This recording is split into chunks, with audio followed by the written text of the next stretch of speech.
name's Dan Weller. I play guitar in a band called Sikth, based in London, England.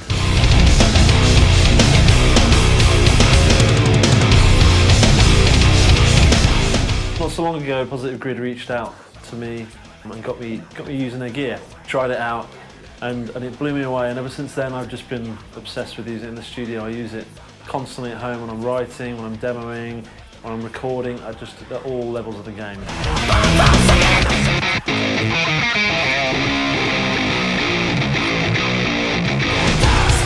So, here to talk to you today about their new product called Biosamp 2. It's the update and the new version of Biosamp 1, but instead of just tweaking a few bits, they've revolutionised some stuff. They've completely re-engineered certain things, new circuitry, new features, all with a view to create better matching and better emulation in a digital platform. I'm going to show you just the basics of what's gone on, and hopefully you'll see what I'm seeing and how good it is.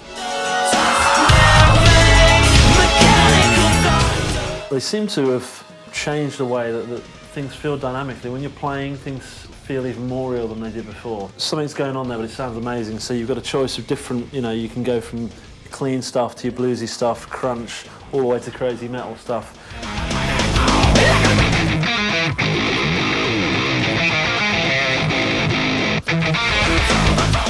Effectively you have your amp, so you pick a basic style of amp, and then you can adjust each part of the section of the amp. So you can change your preamp tubes. Within the preamp you have so many different features, all the way down to the bias adjustment, like you would with real valves.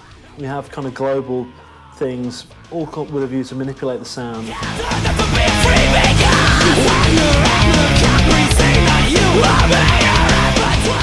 What's interesting with Biosamp 2 is that they've now added like a real-time frequency analyzer. If you're playing and there's a sound in there that's bothering you at a certain frequency in the frequency spectrum, as it were. So instead of having to understand the frequency range, it takes a few years of understanding it, you can just look and you can pull out frequencies. Especially with rhythm guitar, they end up filling up the spectrum of a mix. And guitars are often the things you end up EQing quite a lot. So having a frequency analyzer is a really helpful tool.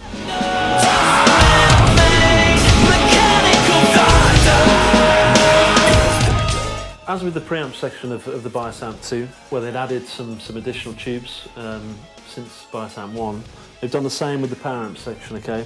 Notably, they've added KT88s, which in real life amp world are a really popular tube. It's hard to describe sound, isn't it? But they give you a different rounded sound, and they're often a choice in the studio. So I think it's a real game changer that they're now within the power amp section of the software. And again, within the power amp stage, you have bias again to emulate, the real life biasing of tubes.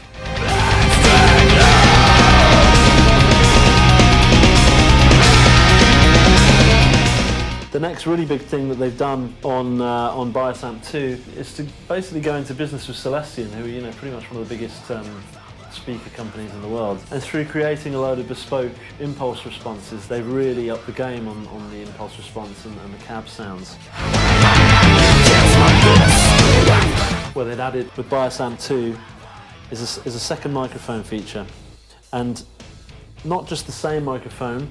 You've got the choice of a ribbon mic now, which is often a choice I use in the studio. I use a ribbon and a 57 almost all the time. You've got a condenser like a 414, which again is a go-to condenser on guitars. You've also got a 421. You can obviously move them until your heart's content all over the place and to get your ideal sound.